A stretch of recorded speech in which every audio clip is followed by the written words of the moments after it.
సత్యం శివం సుందరం. మనము ఇక్కడికి ఈ గురుకులానికి వచ్చాము చదువుకోవడానికి. చదువుకోవడం అంటే ఏమిటి? వ్యక్తిత్వం యొక్క పూర్ణ వికాసము.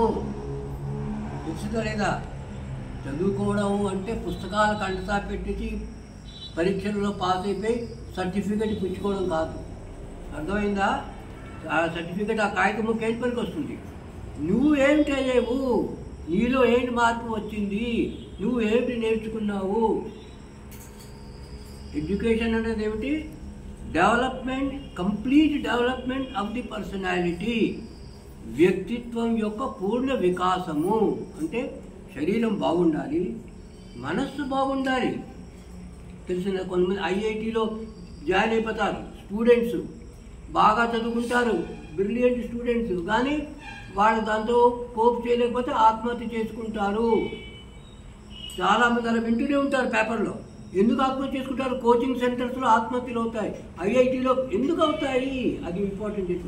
డిప్రెషన్ వస్తుంది, వాళ్ళకి డిప్రెషన్ వచ్చేస్తాం. డిప్రెషన్ ఎందుకు వస్తుంది?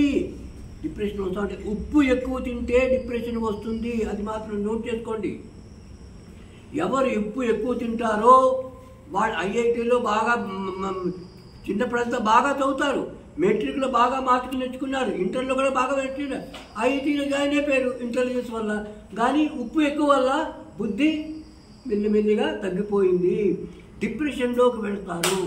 డిప్రెషన్లోకి వెళ్తే మరి తట్టుకోలేకపోతే ఆత్మహత్య చేసుకుంటారు.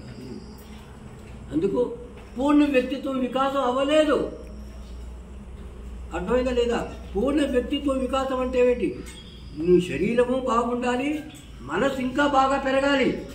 శరీరం నిరోగంగా ఉండాలి, మనసు ఎక్దం శాంతంగా సుఖంగా ఉండాలి.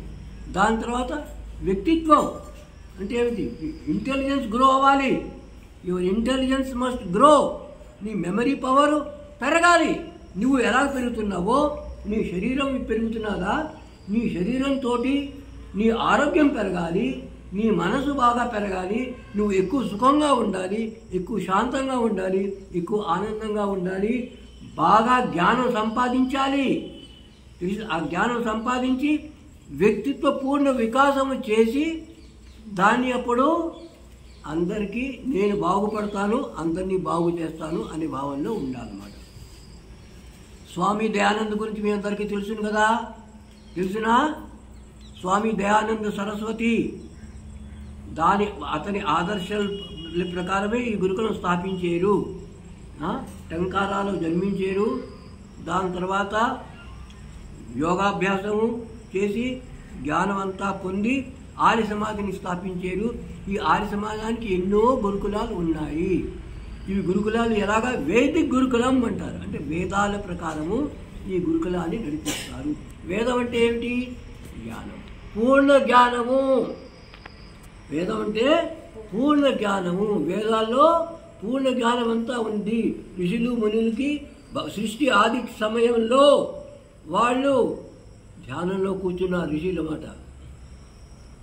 అగ్ని, వాయు, ఆదిత్య, అంగీరస ఋషులు ధ్యానంలో కూర్చున్నారు. ధ్యానంలో కూర్చుంటే సమాధి అవస్థకు వెళితే అప్పుడు ఆ సమాధి అవస్థలో పరమాత్ముడు ప్రతి చోట ఉంటాడు. ఆ సమాధి అవస్థలో ఉన్నప్పుడు ఆ జ్ఞానాన్ని వాళ్ళకి ప్రసాదిస్తాడు. అప్పుడు వాళ్ళకి ఆ జ్ఞానం సంపాదించి కిందకు వచ్చిన తర్వాత, అంటే మామూలు స్థితికి వచ్చిన తర్వాత, సమాధిలో ఆ జ్ఞానం పొంది మామూలు స్థితికి వచ్చి అప్పుడు పుస్తకాల్లో పెట్టారు. మొదటి శృతి అంటారు. శృతి అంటే ఏమిటి? వాళ్ళ శిష్యులకు చెప్పారన్నమాట. శృతి అంటే వినడం అన్నమాట. మొట్టమొదటి వేదాలు వినేవాళ్ళు. గురువు శిష్య పరంపర ద్వారా గురువు దగ్గర నుంచి శిష్యుడికి వచ్చింది. మొదటి వినేవాళ్ళు అన్నమాట. విని వచ్చి దాని తర్వాత ఇప్పుడు ప్రింటింగ్ అవి వచ్చిన తర్వాత పుస్తకాన్ని మామూలుగా పెట్టుకున్నారు, ప్రింట్ చేసి. అందుకు ఇది వేదిక్ గురుకులం. అంటే వేదాల ప్రకారం ఇది నడిపించే గురుకులం. వేదాలంటే ఏమిటి? పూర్ణ జ్ఞానము. పూర్ణ జ్ఞానం ఎప్పుడు వస్తుంది? పూర్ణ వ్యక్తిత్వ వికాసం అవుతేనే మనకి పూర్ణ జ్ఞానం అవుతుంది. మీ పూర్ణ వ్యక్తిత్వ వికాసం అవుతే అప్పుడు మీరు చెప్పగలరు అన్నమాట, నేను వేదిక గురుకులంలో చదివాను, వేదిక సిద్ధాంతం ప్రకారం నేను జ్ఞానం పొందాను అనేది. అందుకేంటి, రోజుకి రోజుకి మీ వయసు పెరుగుతున్న కొద్దికి మీ ఆరోగ్యం పెరగాలి. ఇప్పుడు చూడండి, రోజు రోజుకి పెరుగుతారు కదా, రోగాలు వచ్చేస్తాయి. 45 ఏళ్ళు 50 ఏళ్ళు వచ్చారు కదా, BP, diabetes, kidney fail, this fail, all failures. అన్ని రకాల రోగాలు ఎందుకు వస్తాయి? ఆహారం కరెక్ట్గా లేదు. ఆహారం కరెక్ట్గా మనం ఉంచుకోవాలి. ఆహారం కరెక్ట్గా ఉంచుకున్నామంటే రోగాలు లేకుండా ఉంటాయి. దాంట్లో బుద్ధి కూడా షార్ప్ అవ్వాలి. రోజుకి రోజుకి మీ మెమరీ ఎక్కువ పవర్లోకి రావాలి. అది చూసుకోవాలి. నాలుక గురించి చూసుకోకండి. నాలుక చూసారంటే బ్రెయిన్ డ్యామేజ్ అయిపోతుంది. చూసుకోండి. మీరు ఎక్కువ ఏం చదవలేరు. అందుకేంటి, ఉప్పు పంచదార తక్కువ తీసుకొని జాగ్రత్తగా ఉండి మెమరీ పవర్ ఇంక్రీజ్ ప్రాణాయామం చేయాలి. పొద్దున్నే లేచి చేస్తున్నారా? అదే కాకుండా ఖాళీ కడుపులో ఉన్నప్పుడు 5 నిమిషాలు 10 నిమిషాలు ప్రాణాయామం, డీప్ బ్రీదింగ్. ఉత్తినే కూర్చొని డీప్ బ్రీదింగ్ చేస్తున్నారంటే ఏంటవుతుంది? ఆక్సిజన్ ఎక్కువ తీసుకుంటారు. ప్రాణాయామం చేస్తే ఏంటవుతుంది? ఆక్సిజన్ ఎక్కువ తీసుకుంటారు. ఆక్సిజన్ ఎక్కువ తీసుకుంటే బ్రెయిన్ సెల్స్లోకి ఆక్సిజన్ సప్లై అవుతుంది. మనకి ఎనర్జీ ఎక్కడి నుంచి వస్తున్నది? ఆహారం ద్వారా వస్తున్నది.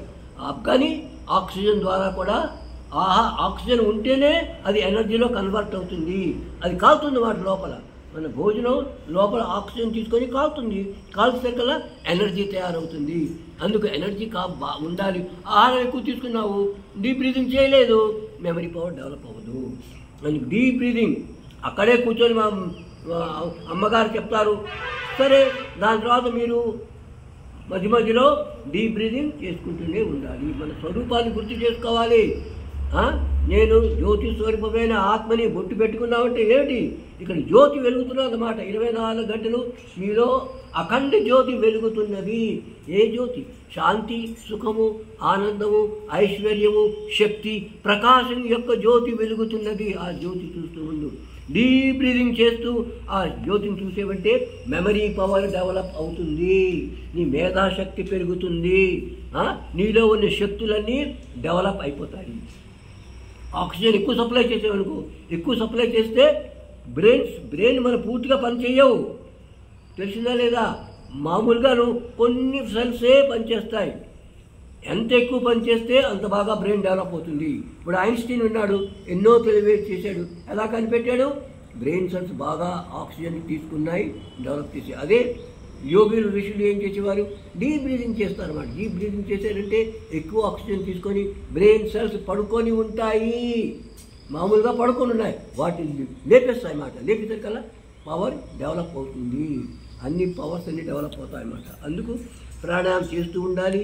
నిజ స్వరూపాన్ని గుర్తు చేసుకోవాలి. పాజిటివ్ అండ్ డివైన్ థింకింగ్లో ఉండాలి. చెప్పాను కదా నిన్న, విజువలైజేషన్. అలా విజువలైజేషన్ చేస్తూ ఉండాలన్నమాట. చాలా ఇంపార్టెంట్ పాయింట్. అది చేసుకోవాలి. ఇప్పుడు స్వామి దయానంద సరస్వతి తనమని విద్య అంతా పూర్తి చేసుకున్నాడు. పూర్తి చేసుకొని ఎక్కడ? మథురాలో. అతను గురువుగారు ఎవరు? స్వామి విరజానంద. మథురాలోకి వెళ్ళి ఆర్ష విద్య అంటారన్నమాట. ఇది వేదానుకూలం విద్య ఏమిటి? ఇది ఆర్ష విద్య. ఆర్ష విద్య నేర్చుకొని అక్కడ పూర్తి అయిపోయింది చదువు. చదివిపోతే గురు దక్షిణ ఇవ్వాలి కదా. గురు దక్షిణ ఏం గురు దక్షిణ ఇవ్వాలి? ఎందుకంటే అతనికి డబ్బు ఏమి లేదు. సన్యాసిని తీసుకున్నాడు. సన్యాసికి డబ్బు ఏంటుంది? డబ్బే ఉండదు. ఏంట్రా ఎలాగ ఇతను గురు దక్షిణ ఇవ్వాలి అని అనుకున్నాడు అన్నమాట. పోనీ కొంచెం లవంగాలు తీసుకెళ్ళి ఇద్దామని ఎక్కడి నుంచో సంపాదించాడు. సంపాదించి ఆ లవంగాలు ఇస్తాడు అన్నమాట. అప్పుడు గురువు గారు ఏంటన్నారు? ఇది కాదు, నీకు ఇంత కృషి చేసి నీకు జ్ఞానం ఇచ్చాను, లవంగాల గురించి కాదు, నేను ఒకటి కోరుకుంటాను, అది నువ్వు ఇవ్వాలి అన్నాడు. అంటే చెప్పండి గురువుగారు, మీ శరణంలో ఉన్నాను, మీరు ఏది కోరుకుంటే అది ఇస్తాను. ఈ విద్యని నువ్వు ఈ విద్య దేనికి? ప్రపంచం అంతటికీ మేలు చేయడానికి. ఈ విద్య ద్వారా నీకు మేలు జరుగుతుంది. ఎందుకంటే ఇది పూర్ణ విద్య, పూర్ణ జ్ఞానం అన్నమాట. Not half knowledge, not quarter knowledge, it is full knowledge. ఈ ఫుల్ నాలెడ్జ్తో నీ వ్యక్తిత్వం ఫుల్ డెవలప్మెంట్ చేసుకో. యోగాభ్యాసం చేయి. ఫుల్ డెవలప్మెంట్ చేసుకొని ప్రపంచం అంతటికీ మేలు చెయ్యాలి. అది నా గురుదక్షిణ అన్నాడు. ఏం చెప్పాడు? నువ్వు సుఖంగా ఉండు, అందరికీ సుఖం పంచిపెట్టు. నువ్వు ఆనందంగా ఉండు, అందరికీ ఆనందం పంచిపెట్టు. నువ్వు పూర్ణ జ్ఞానంలో ఉండు, అందరికీ పూర్ణ జ్ఞానం పంచిపెట్టు. అది నా గురుదక్షిణ అని చెప్పాడు అన్నమాట. అప్పుడు గురువు ఏంటన్నాడు శిష్యుడు? తప్పకుండా అలాగే చేస్తానండి అన్నాడు. అలాగే తన మాటల్ని కూడా నిర్వహించాడు. యోగాభ్యాసం చేశాడు. పుస్తకగత జ్ఞానం, పుస్తకంలో ఏంటుంది? దేవుడు ఉన్నాడు. పుస్తకంలో చెప్పాడు వర్షం పడుతుంది అంటే పంచాంగాన్ని పిండితే వర్షం వస్తుందా? రాదు. పంచాంగంలో రాసేడు వర్షం వస్తుంది. ఎన్ని పంచాంగాలు తీసుకొని పిండినా వర్షం రాదు. వర్షం రావాలంటే ఆ పరిస్థితి ఉండాలి, అనుకూల పరిస్థితి ఉండాలి. అలాగే పుస్తకగత జ్ఞానంతో పనికిరాదు, వ్యవహారంలోకి తీసుకురావాలి జ్ఞానం. Knowledge has to be practical.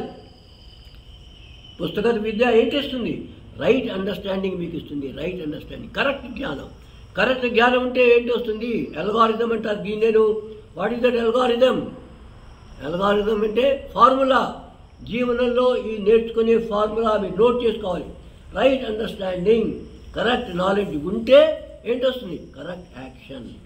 Correct నాలెడ్జ్తో కరెక్ట్ యాక్షన్ ఉంటుంది. కరెక్ట్ యాక్షన్ ఉంటే కరెక్ట్ రిజల్ట్ వస్తుంది. కరెక్ట్ రిజల్ట్ అంటే ఏమిటి? Happiness and power. తెలిసిందా లేదా? హ్యాపీనెస్ ప్రతి మనిషికి కావాలి. సుఖం. సుఖం ఎలాగ వస్తుంది? అయ్యా డబ్బుతో సుఖం వస్తుందా? అందరూ అనుకుంటే డబ్బుతో సుఖం వస్తుంది. డబ్బుతో సుఖం వస్తే పెద్ద పెద్ద డబ్బు ఉన్న వాళ్ళు ఆత్మహత్య ఎందుకు చేసుకుంటారు? బోర్డులు కార్లు ఉన్నాయి, ఇవి ఉన్నాయి, పేర్లు అన్నీ ఉన్నాయి, ఆత్మహత్య చేసుకున్నారు. ఎందుకంటే డబ్బుతో సుఖం రాదు, అది భ్రమ. డబ్బుతో ఏంటి వస్తుంది? సౌకర్యం వస్తుంది. సుఖంగా సౌకర్యం, comforts. You get comforts through money. And happiness కావాలంటే రైట్ అండర్స్టాండింగ్ ఉండాలి. రైట్ అండర్స్టాండింగ్ ప్రకారం పని చెయ్యాలి. కరెక్ట్ జ్ఞానం ఉండాలన్నమాట నీకు. ఆ కరెక్ట్ జ్ఞానాన్ని జీవనంలో పెట్టుకుంటే అప్పుడు నీకు సుఖం వస్తుంది. తెలిసిందా లేదా? అందుకు కరెక్ట్ జ్ఞానం అంటే ఏమిటి? ఇక్కడ కంప్లీట్ హోలిస్టిక్ నాలెడ్జ్ ఇస్తారు మీకు వేద గురుకులంలో. ఒక విద్య కాదు. మామూలుగా స్కూల్కి కాలేజీకి వెళ్ళారంటే ఏమిటి? పుస్తకం చదివించో సర్టిఫికేట్ వచ్చేసింది, బాగా అయిపోయింది, దాంతో పనికిరాదు. Complete development of the personality. గురుకులం అంటే కంప్లీట్ హోలిస్టిక్ డెవలప్మెంట్ అంటారు అన్నమాట. Holistic development of the personality. ఆ holistic development body, mind and ఆత్మ. బాడీ, మైండ్ పూర్తి వ్యక్తిత్వం వికసం చేయడానికి గురుకుల విద్య తప్పకుండా ఉండాలి. మన దేశంలో గురుకుల విద్య ఉండేది, కానీ విదేశీయులు వచ్చి ఆ విద్యను పడగొట్టేశారు. కాన్వెంట్ స్కూల్స్, బ్రిటిష్ వాళ్ళు వచ్చి కాన్వెంట్ స్కూల్స్, మొఘల్ వాళ్ళు నాశనం చేశారు. దాని బ్రిటిష్ వాళ్ళు వచ్చి నాశనం చేశారు. కాబట్టి దేశం ఏంటండి? బీద దేశం అయిపోయింది. Poor country. India became a poor country because of the destruction of the gurukulas. గురుకులాలు డిస్ట్రక్షన్ చేసేస్తే దేశం అంతా బీదమైపోయింది. అందుకు మళ్ళీ మన తుర్కులో మన దేశం ముందుకు రావాలి, విశ్వగురువు అవ్వాలి అంటే గురుకులాలు స్థాపితమైపోవాలి.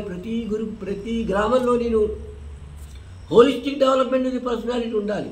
వ్యక్తిత్వాన్ని పూర్ణ వికాసం చేయాలి. బాడీ, మైండ్ అండ్ ఆత్మ. ఈ హోలిస్టిక్ డెవలప్మెంట్ చేసుకుంటూ మన పూర్ణ వ్యక్తిత్వ వికాసం చేసుకుంటూ మనం ఉన్నాము అంటే అప్పుడేటొస్తారు మనుషులు అందులోంచి తయారై వచ్చిన వాళ్ళు. బ్రహ్మ తేజస్ క్షాత్రవీర్యం అన్నాడు. వాళ్ళకి ఏంటుంటుంది? క్షాత్రవీర్యం, బ్రహ్మ తేజస్. క్షత్రియుడి యొక్క వీర్యం ఉంటుంది, బ్రహ్మ తేజస్సు ఉంటుంది. వీర్యము తేజస్సు చెప్తున్నాం కదా, తేజోమయదేహి వీర్యమయదేహి అంటున్నాం కదా. అవేమిటి? వీర్యము, తేజస్సు అవన్నీ మనకు కావాలి. అవి డెవలప్ అవ్వాలంటే దీని ప్రకారం వేదానుకూలం మన జీవనం గడపాలి. ఇక్కడ ఏమిటి గురుకులంలో స్పెషాలిటీ? వేదానుకూలం మీకు ఈ జీవనం గడుపుతారు. ఉత్తి పుస్తకగత విద్యే కాదు, యోగాభ్యాసం ఉంటుంది, అందులో ప్రాణాయామం ఉంటుంది, ధ్యానం ఉంటుంది. మీరు కూడా ఇంకోటి కూడా నేర్చుకోవాలి. ఏంటంటే అన్నీ అయిపోయిన తర్వాత శాంతంగా 2 నిమిషాలు కూర్చోవాలి. అర్థమైందా లేదా? కూర్చొని చూడాలన్నమాట. పుస్తకం చదువుతున్నావు, ప్రకృతిని చదువుతున్నావు, అన్నిటినీ చదువుతున్నావు, కానీ మమ్మల్ని చదువుకోవడం లేదు. నువ్వు అది చదువుకోవడం అన్నమాట. Self study. What is the self study? Study yourself, who you are. నువ్వెవరు తెలుసుకోవాలంటే యజ్ఞం అయిపోయిన తర్వాత అంతాను ఓంకారం ముందు శాంతంగా కూర్చుంటారు అన్నమాట.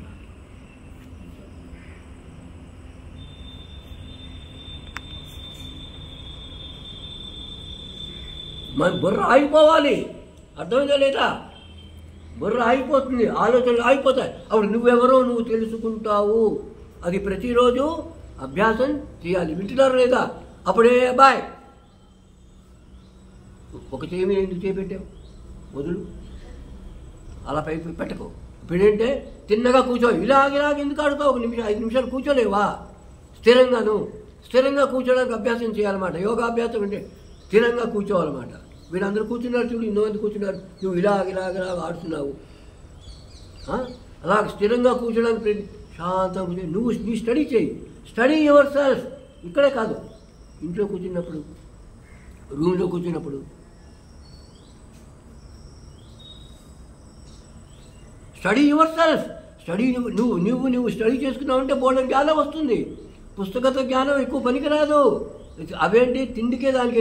నీకు మనసు శాంతి అవ్వాలి, నువ్వు ఆనందంగా ఉండాలి, సుఖంగా ఉండాలి అంటే మెడిటేషన్ చేయాలి. మెడిటేషన్ అంటే just SIT down Kamli and quietly walk your self. నువ్వు స్టడీ చేయి. మనసులో ఏ ఆలోచనలు వెళ్తున్నాయో చూడు. ఇప్పుడు చూస్తున్నావు, ఆకాశం పక్క చూస్తే ఏంటి, మేఘాలు అలా తిరుగుతూ ఉంటాయి, అవునా కదా? చూస్తాం అన్నమాట. మేఘాల మధ్యలోంచి ఆకాశాన్ని చూస్తాం. ఇన్ఫినిటీ దర్శనం అవుతుంది, అనంత దర్శనం అవుతుంది అన్నమాట 2 మేఘాల మధ్యలో. అలాగే ఆలోచనలు వెళ్ళిపోతూ ఉంటాయన్నమాట. ఆలోచనలతో తెలియదు, ఆలోచనల మధ్యలో నువ్వు ఉన్నావు.